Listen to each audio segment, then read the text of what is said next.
Lucy Duran came to Tijuana 23 years ago from Guanajuato in central Mexico. At the time, she was raising 7 kids by herself. She hoped Tijuana would offer a better life for all of them, and she knew she'd find work in the city's booming maquiladora industry. But she needed stable housing. One of the first things Lucy did when she got to Tijuana was join a group that planned to set up an illegal squatter settlement on empty land. It all started with weekly meetings. They started to take down names of people who wanted land. I started to go to meetings 2 months after we got to Tijuana. One of the guys who helped organize the squatters was Jesus Minchaca. La invasión que hicimos aquí no es porque nos gustara invadir. We didn't trespass on this land because we wanted to. We had to. Because no government, no landowner, no government agency that could have resolved the problem was interested. El problema se interesó. The problem was Tijuana simply didn't have enough housing for poor people who came from all over Mexico for the factory jobs. Land occupations by groups of squatters became a primary driver of the city's growth. Up until recently, more than half of Tijuana's population lived in what are called informal neighborhoods. The leaders of the occupation that Lucy Duran took part in asked for volunteers to camp out on the land, to stake out the territory for the larger group.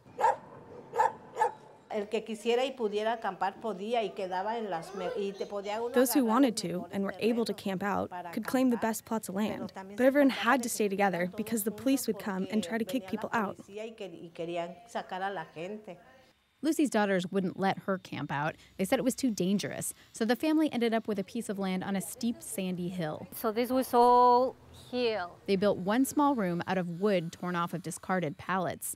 Their bathroom was a latrine up a steep hill out back. This is 1992, probably. They had no electricity or running water.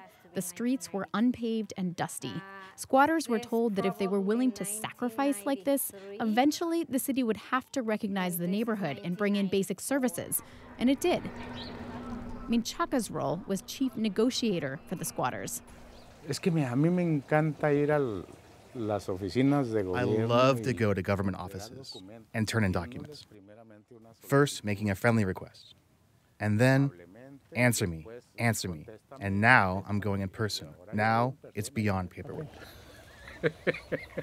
Minchaca still organizes people to get land on the outskirts of Tijuana. And though he's a hero to many of the city's poor, Minchaca and others like him are the nemesis of city officials. This is the problem. Community leaders who don't understand the problems they're causing. Instead of strategically mapping out new roads, sewage pipes, and telephone lines, city planners are constantly playing catch-up. Some settlements are inaccessible. They're on top of a hill that you need a 4-wheel drive to get to. And it's extremely expensive and difficult to get them pavement, to put in drainage, etc. Plus, a lot of squatter neighborhoods in Tijuana are downright dangerous when it rains. In January 1993, flooding and mudslides killed more than 30 people and left some 10,000 homeless. Rosario, Lucy's daughter, remembers those days. The house, it slided like, I would say, about a meter. Where city officials see hazard, hundreds of thousands of Tijuana residents see hope, or at least reality, and something else, a sense of unity. The Reyes Duran family home is now much improved, as are most of the homes here in the Colonia Gabriel Rodriguez. The roads are paved, there's a school and a small park. There are modern shopping centers nearby with restaurants and grocery stores. Another of Lucy's daughters now lives in the family home. A few years back, Lucy moved to a new brick house in one of Tijuana's planned communities. Even though her new house is more comfortable, Lucy says she misses the old neighborhood. We were all really united here, but not there. In my new neighborhood, no one talks to you. Lucy's daughter, Rosario, now lives in San Diego. She has a pay grade well above most of her former neighbors in Tijuana. But still, she says she could go back to the way she lived before, squatting in a one-room shack with her mom and 6 brothers and sisters. The union in the family was great. So, I mean, regardless of the material stuff and the inconveniences, I learned so much from all of that. Jill Replogle, KPBS News.